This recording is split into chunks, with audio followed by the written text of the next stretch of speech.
भारत गौरव आचार्य श्री पुलक सागर जी गुरुदेव के प्रवचन और लेटेस्ट धार्मिक भजन व कार्यक्रम निशुल्क देखने व सुनने के लिए हमारे YouTube चैनल जीन शरणम मीडिया को आज ही सब्सक्राइब करें और सबसे पहले देखने के लिए बेल आइकन पर क्लिक जरूर करें। झूठों ने झूठों से कहा सच बोलो,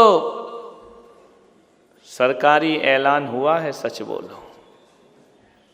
भीतर झूठों की एक बहुत बड़ी मंडी है, दरवाजे पे लिखा है सच बोलो। विचार करिए, सच बोलो सच बोलो सच बोलो। जो देखो वही कहता है सच बोलो, और एक बार सच बोला तो बुरा मानेगा ही। ध्यान रखना, इतना आसान नहीं है, सच कठिन है। सच पचता नहीं है। सच की पूजा तो होती है, लेकिन सच को कोई जीता नहीं है। हम सच का सम्मान तो करते हैं, लेकिन जीते झूठ को हैं। रात दिन झूठ की जिंदगी में हम जी रहे हैं। सच की प्रशंसा है, दीवारों पर लिखा जाता है सत्यमेव जयते, लेकिन जो लिखता है वो खुद सच में जीता। कौन जीता है सच में? सत्यवादी जग में सुखी, सत्य धर्म। भगवान महावीर कहते हैं कि सच बोलना जरूरी नहीं है, सच को जानना जरूरी है। और जब तक आदमी सत्य को नहीं जानता है, तब तक सत्य को बोल नहीं सकता, और तब तक सत्य को जी नहीं सकता है। किसी भी चीज की पहले सच्चाई को जानना चाहिए, और सत्य को जानना इतना आसान नहीं हुआ करता है। सत्य को जानना थोड़ा कठिन काम होता है। सत्य को जानने के लिए बहुत बड़ी तपस्या करना पड़ती है। सच बोलना कोई बहुत बड़ी बात नहीं है। यदि सच का संबंध केवल बोलने से होता, या मौन हो जाओ तो आप सत्यवादी हो जाएंगे, ऐसा नहीं है। यदि मौन से सत्यवादी हो जाएं तो पेड़ पौधे तो सबसे पहले उत्तम धर्म, सत्य धर्म को प्राप्त हो जाएंगे। उनके भाग्य में उत्तम वो तो बोलते ही नहीं है, उनकी तो जुबान ही नहीं है। पेड़ पौधों को भी मोक्ष हो जाएगा। ध्यान रखना, महावीर कहते हैं कि सच बोलने की बात बहुत हल्की बात है। महावीर कहते हैं सत्य जानने की बात बहुत बड़ी बात हुआ करती है। महावीर को सत्य को जानने में एक पल नहीं, हजारों वर्ष लगे। ऋषभदेव को सत्य को जानने में 1000 वर्ष लगते हैं। 1000 वर्ष की तपस्या करते हैं, तब जाकर सत्य की पहचान हुआ करती है। महावीर को 12 वर्ष लग जाते हैं सत्य को जानने के लिए। बाहुबली को 12 महीने लग जाया करते हैं सत्य को जानने के लिए। जब इन महापुरुषों को इतना समय लग सकता है, तो आप और हम तो किस खेत की मूली भी नहीं, मामूली है मेरे भाई। मूली भी तो नहीं है, अपन मामूली आदमी है। ध्यान रखना, सत्य इतना आसान नहीं है कि जो देखा सो बोल दिया वो सत्य है। नहीं, जो सुना वह बोल दिया वह सत्य है। नहीं, किसी की अच्छी प्रशंसा करो तो आदमी को विश्वास नहीं होता है, और किसी की बुराई करो तो कान खड़े करके सुनता है, और ऐसा बोलता है हाँ हाँ बिल्कुल सही, वो ऐसे ही होगा, बिल्कुल ऐसे ही, जबकि देखा नहीं है, जाना नहीं है, पहचाना नहीं है। लेकिन गलत की अनुमोदना हम बहुत जल्दी किया करते हैं। मेरे भाई, जब जब इस धरती पर सत्य आया है उसे प्रताड़ित किया जाता है। जब जब इस धरती पर किसी ने सच बोला है उसे अपमानित किया जाता है। जब जब किसी ने सत्य जाना उसे सूली पर चढ़ाया जाता है। जब जब कोई सत्य में जीता है, जब जब कोई आदमी सत्य की आराधना करके जो सत्य को उपलब्ध होता है, तब तक पारसनाथ के साथ कोई कमठ आकर के खड़ा हो जाया करता है। ध्यान रखना, सत्यवादियों को परेशान किया गया। महावीर सत्य में जिए, स्थाणु रुद्र ने उन पर उपसर्ग किया। ऋषभदेव सत्य में गए, उनका ही पोता मारीच उनके विरोध में खड़ा हो जाया करता है। जब जब दुनिया अपने विरोध में खड़ी होती है तो समझना किसी सत्य का जन्म हो चुका है। मान्यवर, जब मीरा सच में जी तो जहर पिला दिया गया। राम सच में जिए तो सत्य 14 वर्ष का वनवास दे दिया गया। विचार करिए, जो जो सच में जिएगा वह प्रताड़ित किया जाएगा। और जब कोई सीता सत्य में जीती है, उस पर उसकी ही प्रजा, उसकी अयोध्या अयोध्या उसके चरित्र पर प्रश्न चिन्ह खड़े कर दिया करती है। सत्य परेशान करता है, ध्यान रखना। सत्य इतना आसान नहीं है, सत्य की राह पे चलना बहुत कठिन है, बड़ी कठिन है डगरपन घट की, ध्यान रखना। सत्य बहुत कठिन है। एक आदमी ने पूछा कि महाराज धर्मात्माओं पर कष्ट क्यों आते हैं, सत्यवादी पर कष्ट क्यों आते हैं, जो सच बोलता है उस पर कष्ट क्यों आते हैं, लोग धर्मात्माओं की परीक्षा क्यों करते हैं, साधुओं की परीक्षा करते हैं। थोड़ा सा धर्म करने लगोगा, पूरे देश समाज की निगाह तुम पर हो जाएगी, तुम्हारी कमियां देखने लगेंगे, तुम्हारी कमजोरियों को पकड़ने लगेंगे। हर व्यक्ति धर्मात्मा की परीक्षा क्यों करता है? मैंने कहा इसलिए करता है कि इस देश की परंपरा है, देश क्या पूरे विश्व की परंपरा है, परीक्षा उसी की होती है जो स्कूल जाता है मेरे भाई। जो स्कूल नहीं जाता उसकी परीक्षा कौन लेगा? परीक्षा उसी की होती है जो पढ़ता है, परीक्षा उसी की होती है जो अध्ययन करता है। जो अध्ययन नहीं करता उसकी परीक्षा कौन लेगा? जो बच्चा स्कूल ही नहीं गया, कौन सा स्कूल उसकी परीक्षा लेगा? एक बात ध्यान रखना, जीवन में यदि कष्ट पड़ते हैं और तुमने यदि जिनेंद्र भगवान का मार्ग पकड़ा है, कष्ट चुनौतियां तुम्हारे सामने आएंगी, अरे जरूर आएंगी, पीड़ाएं आएंगी, तुम्हें परखा जाएगा। एक बात ध्यान रखना, लाख सोना बना लो अपने आप को, लाख सोना बना लो अपने आप को, मगर ये याद रखना हर शख्स परखता जरूर है। ध्यान रखना, सोना कितना भी 100 टन खरा हो, लेकिन लेने वाला उसे कसौटी पर जरूर कसा करता है, जरूर उसकी परीक्षा लिया करता है। बिना परीक्षा के कोई पास होता है क्या? परीक्षाएं जानते हो क्या होता है? जो स्कूल जाएगा परीक्षा देगा, और जब कोई परीक्षा ली जाती है उसकी, तो एक बात याद रखना, परीक्षा परेशान करने को लिए नहीं ली जाती है। जब भी परीक्षा होती है ना, तो अगली क्लास में बिठाने के लिए परीक्षा ली जाती है, सफलता के लिए परीक्षा ली जाती है। जीवन में कष्ट आएंगे, परीक्षाएं ली जाएंगी। कमठ पारसनाथ पढ़ रहे थे ना भी, कचनेर वाले बाबा की जय है। कचनेर वाले बाबा की जयकार लगाना बहुत कठिन है, और कचनेर वाले बाबा बनना, जयकार तो आसान है, पूजा आसान है, लेकिन पारसनाथ बनना बहुत कठिन काम हुआ करता है।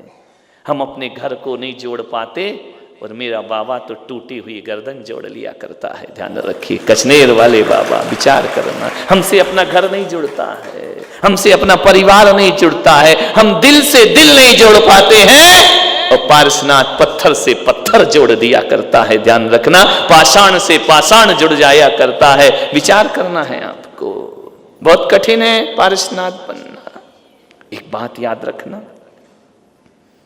अपने परिवार घर की दुश्मनी बहुत कठिन हुआ करती है, उसका अंत नहीं हुआ करता है। कमठ कौन था? पारसनाथ का भाई ही तो था। 10 जन्म पहले, 7 जन्म पहले भाई था उनका। पारसनाथ की पत्नी पर वह बुरी दृष्टि रखता है, विरोध होता है, राज्य से निकाल दिया जाता है। हर बार पारसनाथ ने क्षमा किया, हर बार कमठ ने उपद्रव किया। ध्यान रखना, पारसनाथ परेशान हुए, हर जन्म में परेशान हुए, हर जन्म में उन्हें कसौटियों पर कसा गया, हर जन्म में उनकी परीक्षाएं ली गईं।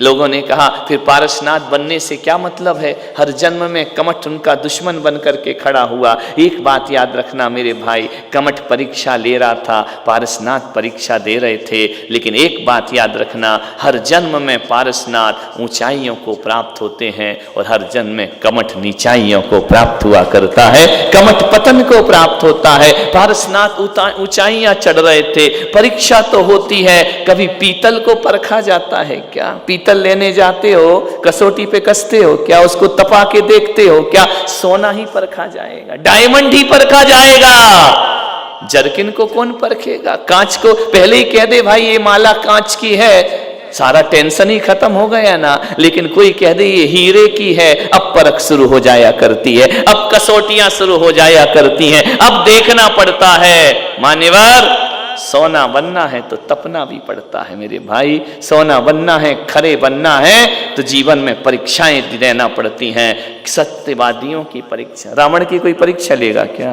उस दुष्ट की कौन लेगा परीक्षा? राम की परीक्षाएं। परीक्षाएं तो राम को दी, राम देते हैं। एक बात याद रखना, जब तुम्हारी जिंदगी में संकट आए तो एक ही चीज स्मरण में रखना अपने जीवन में, कि भगवान हमारी परीक्षा ले रहा है, ध्यान रखना। और जब जब परीक्षा लेगा हमें इतना ही करना है, हर परीक्षा में पास होना है। पास हो गए तो यही भगवान जो पास परीक्षा ले रहा था वही हमें अगली क्लास में बिठाने का प्रयास किया करता है। ऊंचाइयां हैं परीक्षाएं, सत्य कसौटी पे कसा जाएगा। घबराओ मत परीक्षाओं से, परीक्षाएं तो देना ही पड़ती हैं। मैं जब दीक्षा ले रहा था, मेरे गुरु ने मुझसे पूछा, आचार्य पुष्पदंत सागर जी महाराज ने, ग्वालियर में मेरी दीक्षा हुई, एलक दीक्षा, पहली दीक्षा। उन्होंने मुझसे पूछा, कल तुम्हारी दीक्षा है? उनका आपकी कृपा है। उन्होंने कहा, कैसे जियोगे? एक प्रश्न किया। उनका महाराज जैसे सब जीते। बोले नहीं, वैसे नहीं जीना है। तुम क्या जियोगे, कैसे जियोगे? जानते हो दीक्षा क्या होती है? नहीं मालूम। उन्होंने कहा, बेटा सो लेता है वो भगवान महावीर का सन्यासी और तपस्वी हुआ करता है, ध्यान रखना। उन्होंने कहा, मैंने कहा महाराज ये पिच्छी दे रहे या बैठ दे रहे हो? बोले इससे कर्म कोई नहीं झाड़ना, दुश्मनों को भी झाड़ना और जीवन सार्थक करना। ध्यान, सत्य का जीवन। ये मत सोचो जो अपने पास रात दिन है, जो सगा है वही दगा है, ध्यान रखना। दगा तो सगों से मिलता है ना। एक परंपरा है ना अपने यहाँ कि मृत्यु हो जाए तो बड़ा बेटा ही आग लगाता है, पड़ोसी नहीं लगाते, वो तो घर में लगाते हैं। अपने को तो अपना बेटा लगाएगा, ध्यान रखना। अपना बेटा ही आग लगाएगा, जो सगा है वही दगा देगा। और बड़े बेटे की ही परंपरा है, क्योंकि बड़े बेटे से ज्यादा प्यार होता है आदमी को, क्योंकि पहली बार खुशियां आती हैं घर में। मेरा बेटा, मेरा पप्पू, मेरा लल्ला, मेरा ये, छाती से लेके घूमते मेरा मेरा मेरा, यही सर फोड़ेगा तेरा, ध्यान रखना। यही आग फूंक फांक के चला आएगा, ध्यान रखना। मान्यवर, सत्य को जानो। हर कोई अपने विरोध में खड़ा है, कोई अपना नहीं है। किसको अपना समझता है? जो इस सत्य को जान लेता है वही सत्य धर्म का उपासक हुआ करता है। उन्होंने, मैं इतना ही कहता हूं, संसार के बीच रहो तो ऐसे रहो। मैंने अपने गुरु से इतना ही सीखा है, जैसे 32 दांतों के बीच में एक जुबान रहा करती है ना, वैसे ही हम इस दुनिया में जिया करते हैं मेरे भाई, ध्यान रखना। आंधियों के बीच भी जलता हुआ दिया है। एक आदमी ने पूछा कि आपकी पहचान क्या, आपका एड्रेस क्या है, आप कौन हैं? मैंने कहा आपका पता बताइए। मैंने कहा बेपते का आदमी, मैं क्या पता दे दूं अपना? बेपते का आदमी हूं। लेकिन औरंगाबाद वालों इतना हल्का मत समझना, बेपते का आदमी हूं, बात पते की करता हूं, ध्यान रखना। मेरा कोई पता ठिकाना नहीं है, मेरी कोई ड्रेस नहीं है, लेकिन एड्रेस सही देता हूं, ध्यान रखना। उस अजैन ने पूछा, पत्रकार ने, आप कहां रहते, आपका पता क्या है? मैंने कहा आंधियों में जलता हुआ जब कोई दिया मिल जाएगा, उस दिए से पूछना, मेरा पता मिल जाएगा, ध्यान रखना। विचार करना, आंधियों में जला करते हैं, ये मोक्ष मार्ग है, ध्यान रखना। मोम के हैं पैर और आग में चल रहे हैं हम। मोम के हैं पैर और आग में चल रहे हैं हम, ना जाने अपनी जिंदगी में कैसे संभल रहे हैं हम, ध्यान रखना।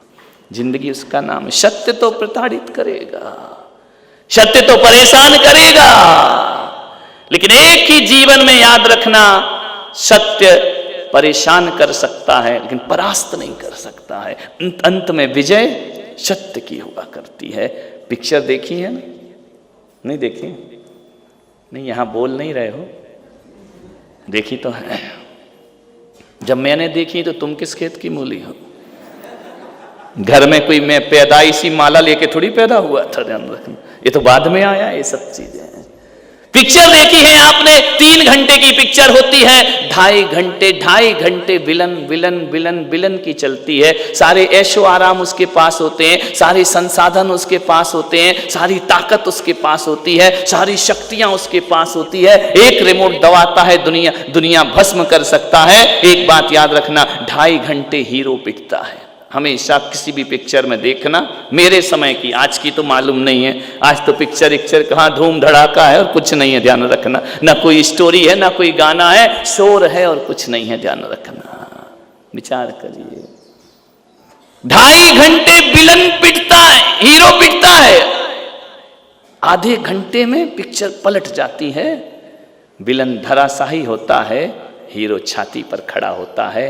इसका मतलब कि 2.5 घंटे सत्य परेशान होता है, लेकिन अंतिम रील में सत्यमेव जयते हो जाया करता है। यह जिंदगी का, इसलिए कठिनाई तो होगी सत्य को जीने में। कारण है कि इस दुनिया ने सत्य का सम्मान किया है, इस दुनिया ने झूठ को जिया है। सम्मान अलग चीज है, जीना अलग चीज।